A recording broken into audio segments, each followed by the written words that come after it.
प्रबुद्ध वर्ग सम्मेलन किसी विशेष जात का नहीं होता है, लेकिन जो संदेश देने के लिए बसपा के महासचिव आदरणीय सतीश मिश्रा जी आए हुए थे, वो बलिया के लोगों को संदेश नहीं दिए। ये कहने में कोई अतिशयोक्ति नहीं होगी कि बलिया के प्रबुद्ध जनों का उन्होंने अपमान करने का काम किया है। उनका मंच ही बता रहा था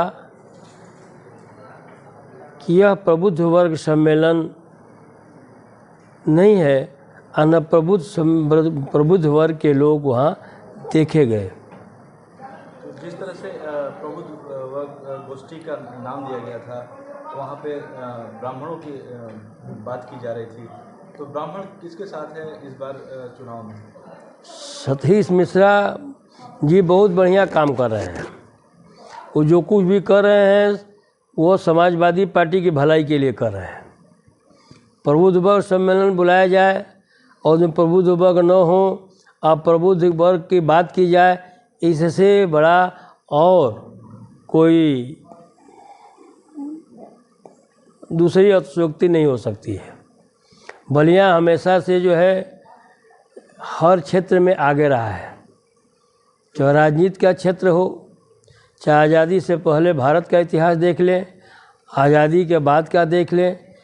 अगर बढ़िया साहित्यकार पैदा हुए जो हमारे यहाँ मान सम्मान है, पंडित हजारी प्रसाद द्विवेदी जी, उनका भी जन्म स्थान बलिया ही है। आज़ादी से पहले 1857 में जब अंग्रेज़ों का सूर्यास्त नहीं अस्त होता था, उस समय भी अगर किसी ने उनके खिलाफ अपनी आवाज़ उठाई, वो भी व्यक्ति जो है बलिया के धरती के रहने वाले मंगल पांडे जी थे। जब देश गुलाम था तो कुछ दिन पहले जो आज़ादी की बात आई, जिसमें 3 जनपद स्वतंत्र हुए जो अलग अलग प्रदेशों से थे, महाराष्ट्र का सतारा था, पश्चिम बंगाल का मेदिनीपुर था, उत्तर प्रदेश का बलिया था, उसमें भी कोई अगुवाई किया और उस समय के कलेक्टर को हटा करके कुर्सी पर बैठने का काम किया, तो वही बलिया के ही चित्तू पांडे थे। तो साहित्य के क्षेत्र में देख लीजिए, शिक्षा के क्षेत्र में देख लीजिए, आज़ादी से पहले का इतिहास देख लीजिए, आज़ादी के बाद का इतिहास देख लीजिए, सब में बलिया आगे रहा है। तो जिस तरह से क्या संपूर्ण उत्तर प्रदेश की जनता और ख़ासतौर प्रबुद्ध वर्ग ये मन बना चुका है कि इस आतताई सरकार को उखाड़ फेंकना है और आने वाले दिनों में जिससे उत्तर प्रदेश का विकास हो सके। प्रबुद्ध वर्ग सम्मेलन किसी विशेष जात का नहीं होता है, लेकिन जो संदेश देने के लिए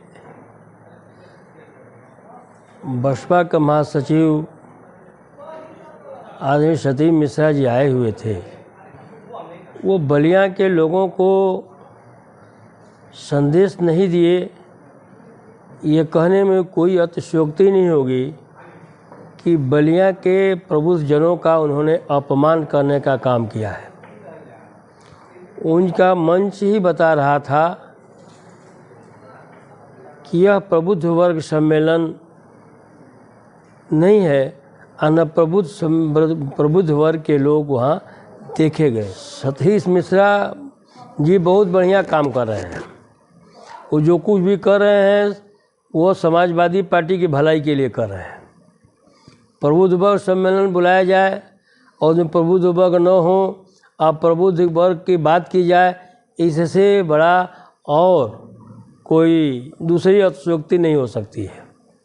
बलिया हमेशा से जो है हर क्षेत्र में आगे रहा है, चाहे राजनीति का क्षेत्र हो, चाहे आज़ादी से पहले भारत का इतिहास देख लें, आज़ादी के बाद का देख लें।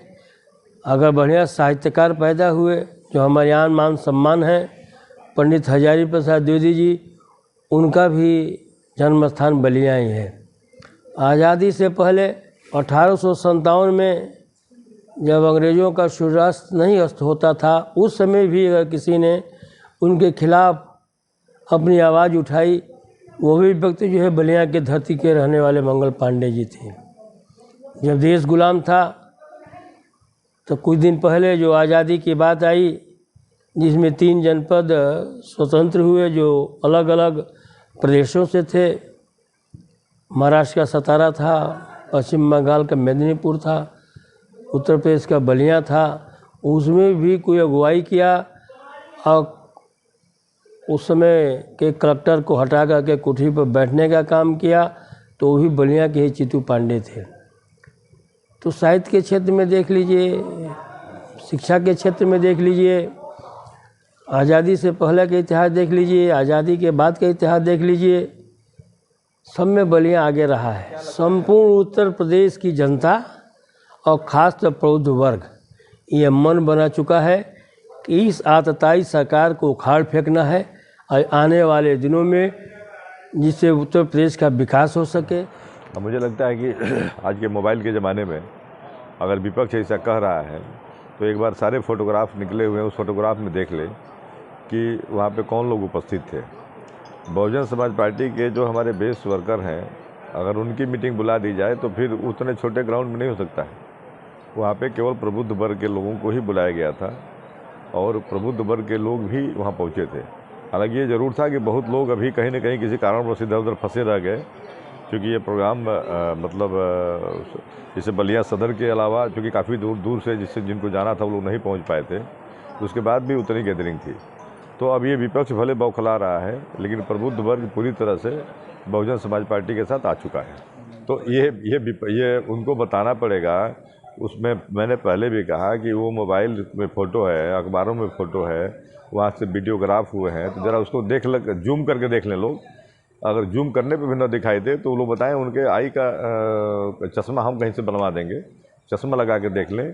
और पिछली बार 2007 में जिस तरह से बहुजन समाज पार्टी के साथ प्रबुद्ध वर्ग आया था, उसी तरह से फिर इस बार प्रबुद्ध वर्ग ने मन बना दिया है और उसी की देन है।